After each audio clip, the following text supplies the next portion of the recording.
Shalom, perkenalkan nama saya Ibson Wakirkwa, NIM saya 20220310, reguler 1, jurusan Ilmu Pemerintahan. Ya, di sini saya akan menjawab soal dari sistem pemerintahan Republik Indonesia. Soal yang pertama, jelaskan mengapa pemerintahan dikatakan sebagai suatu sistem. Ya, langsung saja. Pemerintahan merupakan suatu kegiatan berinteraksi dari berbagai bidang-bidang yang saling menghubungkan, dan pemerintahan yakni organisasi yang memiliki kekuasaan untuk membuat dan menggunakan hukum serta undang-undang di wilayah tertentu. Dan pemerintahan berarti saling terhubungkan dengan sistem.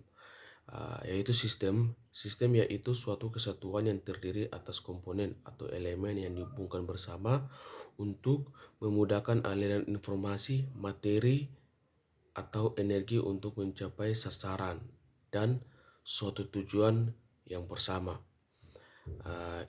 Dan lanjut lagi ke soal yang kedua, Indonesia menganut sistem pemerintahan apa?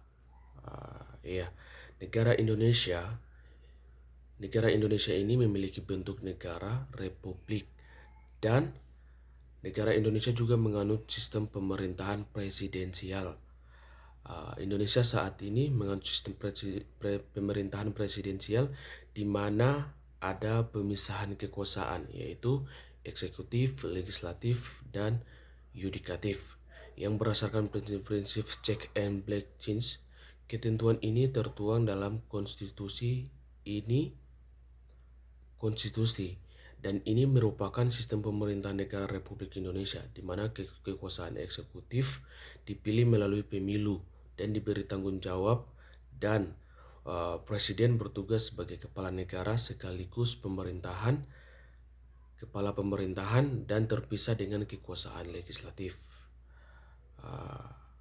Itu soal yang kedua. Dan yang soal ketiga, analisis atau mengomentari bagaimana penyelenggara pemerintahan Indonesia.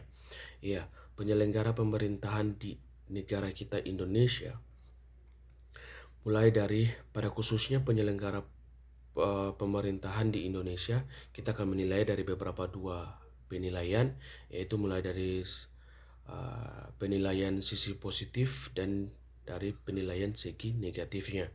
Kita mulai dari sisi positifnya.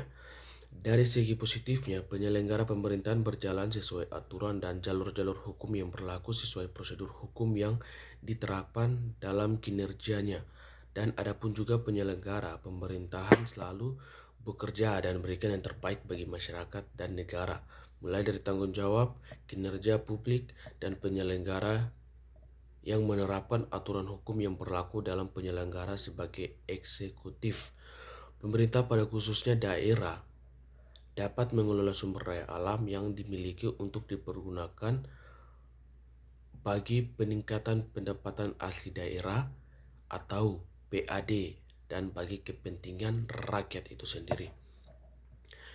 Dan dari segi negatifnya, para penyelenggara pemerintahan dalam menjalankan tugas dan tanggung jawab sebagai penyelenggara pemerintahan terkadang melakukan hal-hal kotor, tindakan yang dimaksud yakni penyalahgunaan dana dan memberikan peluang bagi penjabat atau penyelenggara pemerintahan mulai dari pusat sampai ke daerah untuk melakukan praktik korupsi atau melakukan hal-hal yang mengakibatkan pembangunan itu